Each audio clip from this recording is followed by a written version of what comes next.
Good morning. This is May 7th, 2020, and the race has begun. You can see I still got a heavier coat on, but it's time to start planting things. And with the climate change, it's hard to predict what's happening.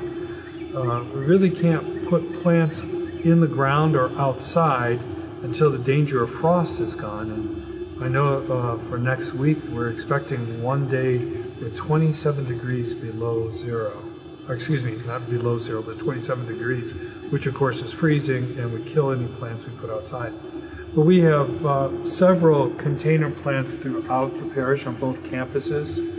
We have flower beds, for example, over here. We have at least a dozen flower beds. It's pretty substantial.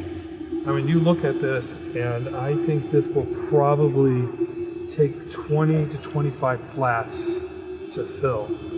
Then we have the pillar containers and about a total of 500 pots to fill.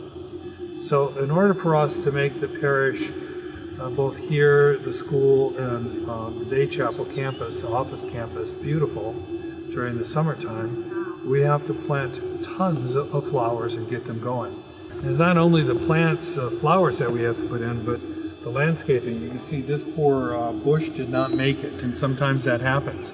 It's mirrored with a bush on the other side that did make it. But this, and as well as many other plants, bushes, and trees throughout our campuses will have to be replaced.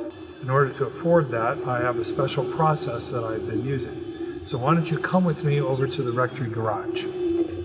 So when we started doing this years ago, I did everything I could going from nursery to nursery to try to find the best deals because it was becoming very expensive. And about maybe 10 years ago, I discovered that if I go right to the grower, that's the best prices I can get. It's a little extra work on my part, but it makes it worthwhile because of the vast number of things that we have to do to be consistent through both campuses. So what I do is I order from the growers what they call sleeves. And inside this sleeve, there's about 110 plants in here. So let's walk over here and watch my cue.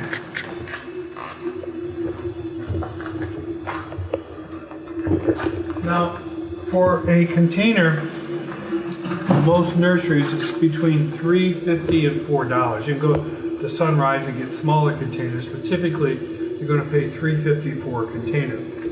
So you can put this in perspective. There's 110 plants in this sleeve, and so I paid a little over $30 for this. This, if you turn around, you can show, makes 7 flats. Now, if I were to go to a nursery, each of those flats would be about $45. So you can see this is a very economical way for us to get the beauty and the charm of a gorgeous campus with all these flowers for a very reasonable price. So what I do is I buy these sleeves. This costs 29 cents. And all I have to do is take my finger and put it in this soil. We use these things, we recycle them year after year, clean them out. A lot of more labor on our part. And I plant, and in a few weeks, as you will see, this will be a beautiful impatient for 29 cents. Mm-hmm. That is how we're able to fill the campuses with flowers. And so you can you can see what I've done already. So I come out early in the morning and try to get this done as much in between appointments until we get it basically, and then we'll be getting more deliveries of different kinds of flowers. These are all, for the most part, impatiens, sun patients. And that, I want to tell you this, if you're going to buy a plant this year, skip the petunias and go for sun patients, because they're going to grow beautifully and they're going to grow all the way into the fall. There's no deadheading. All you have to make sure is every day they're watered properly, and they will really just be gorgeous, fill out your containers in your beds. They're disease resistant. There's a difference between getting regular impatiens. These, for example, here are regular patients. They can basically not tolerate too much sun. so they're mostly shade plants. These things you see over here are sun patients. And so they tolerate full sun all day long. And like I said, they're beautiful and they come in a variety of different colors. And so when you think about petunias that are beautiful for a few weeks, but you're constantly deadheading and have to take a lot of effort to keep that going, but eventually they seed and they die, these things don't do that at all. They just keep going and going and going. And when you're ready to close your garden down in the fall, they'll still be blooming. So we'll continue this and we'll see the process. God bless you.